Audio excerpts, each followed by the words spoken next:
Hey guys, welcome back to my channel. I'm Lexi, and today we're going to be doing a tag video. So, Je suis Lou, my good friend Lou.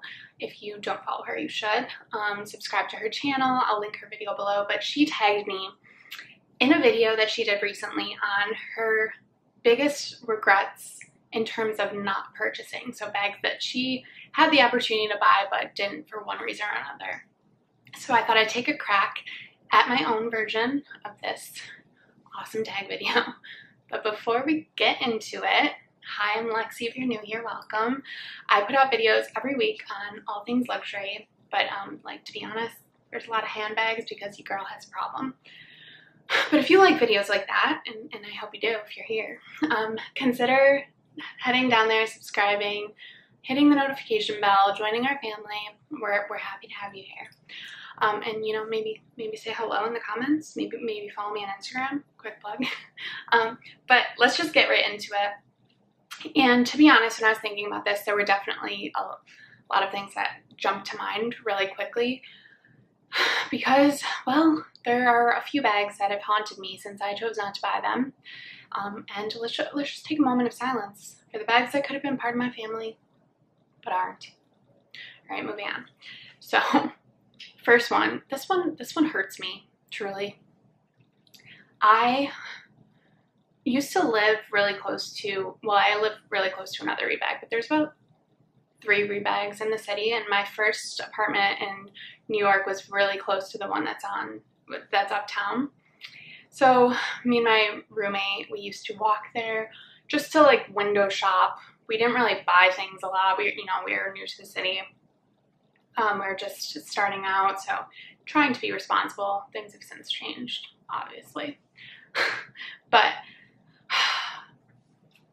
there was this one bag that if I were to translate all of my personality and being into a bag, this is the bag that I would have been. And it was this glorious small Chanel flap that was covered in Swarovski crystals. It still pains me. So I'll give you the quick story. We don't want to get too depressing on this channel. But this bag retailed for, it was estimated $10,000, which like I wouldn't have bought that in the store. But it was at Rebag for, I think, $5,000, and then they were having a 10% off sale. So it was definitely more realistic when you look at the retail price, but it was so much money for me to swallow at the time, and I couldn't justify it, so I kept trying it on and like asking for opinions and taking pictures, and I wanted that bag so badly, but I financially couldn't make it work. So I went home and I was determined to get this bag, so I went and gathered like a bunch of bags to potentially like trade into Rebag, because they give you a higher percentage when you're trading in for like store credit, so I could have used that towards the bag. So I went back because the day that I saw this bag, we got there like 30 minutes before the store closed. So the next day I go back. The bag has sold. I don't really have anything else to say about that. I'm just really sad. The next, this one hurts too. The Chanel infamous Pearl Mini, light gold hardware, everything that I love.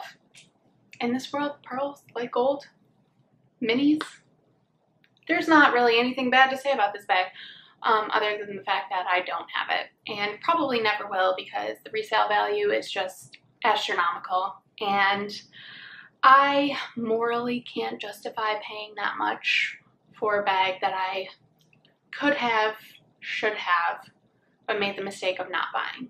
So that's my cross to bear. It is what it is. The next one, another Rebag moment. So I never thought I wanted a Louis Vuitton Capucines, truly, until one day I was just exploring the Rebag in Soho, and I happened across this Barbie pink sequin capucines. I was just shook to the core, truly. It was another bag that could be like me as a handbag. So I have, you know, the Swarovski crystal handbag, and then we have the bright pink sequin. Oh, that bag was so good. I like had it in my hands. It just, and it retailed, I want to say it retailed for like $8,000, something crazy. And I could have gotten it for like $3,000, but again, I wasn't in a position to feel comfortable spending that much money, so I passed.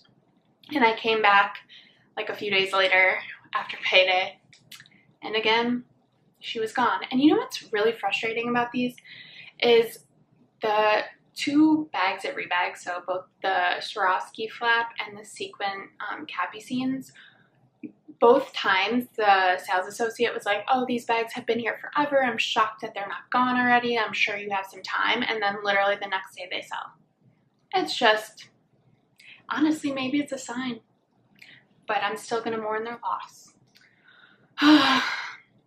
And then next, I really see a theme here because the next three bags are like shades of, well, the bag I just mentioned, the next two are variations of pink, which is ironic because I have a majority of my handbag collection is black handbags, but you know, I do love me a good pink. But I'm gonna blame this on Jerushacouture. And I remember her getting I want to say it was a small plastic flap and that pink iridescent color. First of all, iridescent is just, what a moment. Like, I don't understand why they don't do that more often. Like, there's that pink iridescent, that navy blue iridescent, the black iridescent that Chanel does. They're so beautiful, but I just couldn't justify the price, or I don't know. By the time I decided and made the decision I wanted it, it was too late. And, you know, that's just my fault. You know, my patience, or, you know, the fact that I actually am not usually patient is ironic. So the one time I decided to be patient and to feel it out and see if it is something I really want, so I'm not impulse buying, I miss out on quite possibly the most beautiful handbag in the entire world. But it's fine, you know, it's fine. We're all fine. Moving on. This is another one where I'm just angry at myself. So I am just quite frankly addicted to luxury handbags. So in my free time, when I'm bored, or, you know, just for fun, I scroll the internet, the interwebs, looking for items, looking for a good deal. And this one time, I came across the most beautiful mauve colored mini. And the picture I'm going to show you is of a rectangular mini, but the one I had found was a square mini in caviar leather in this glorious mauve color. And it was just so beautiful.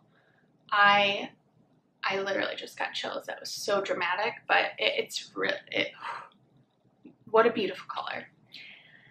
So I'm going back and forth with the seller, trying to figure out like if we could come to an agreement on price. And honestly, it was priced pretty reasonably. I just don't think at that moment I was ready to pull the trigger, because oftentimes when I'm looking for a handbag, well, it's not really a secret. I think everyone knows I lean toward neutral colors. So, you know, Louis Vuitton monogram canvas, or Chanel black bags, lambskin, caviar, whatever it may be. My Birkin is Berenia Falborg and Falv, like it's like a gold color.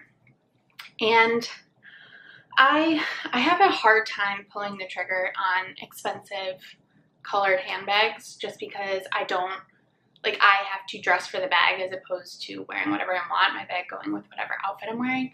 So I try to think logistically, like how many times will I wear it? Will I get the cost per wear? So by the time I think through all of that stuff and talk myself into it and really buy something that I truly love, or attempt to buy something that I truly love, I miss out. So I think the takeaway, this has been actually pretty therapeutic making this video. I think the takeaway is that I need to start just listening to myself and what I love and stop buying black handbags. But let's be honest, I'm never going to stop buying black handbags because I just love them so much. But that's it. I think I've severely bummed myself out for the rest of the day, and I need to maybe go do some online therapeutic shopping. No, I don't need to spend more money. But I do have some interesting things coming for you guys, so make sure to stay tuned. Again, come down there, subscribe, hit the notification bell. You're going to be notified of my potentially exciting unboxings coming up. But if you have any questions, if you, like I do, have many bag regrets, you know, in terms of not buying, or if you have bags that you bought that you regret, or if you have the bags that I didn't buy and regret and you don't love them, let me know in the comments below. That's all I have for you guys today. I love you so much. Thanks for watching and have a beautiful weekend.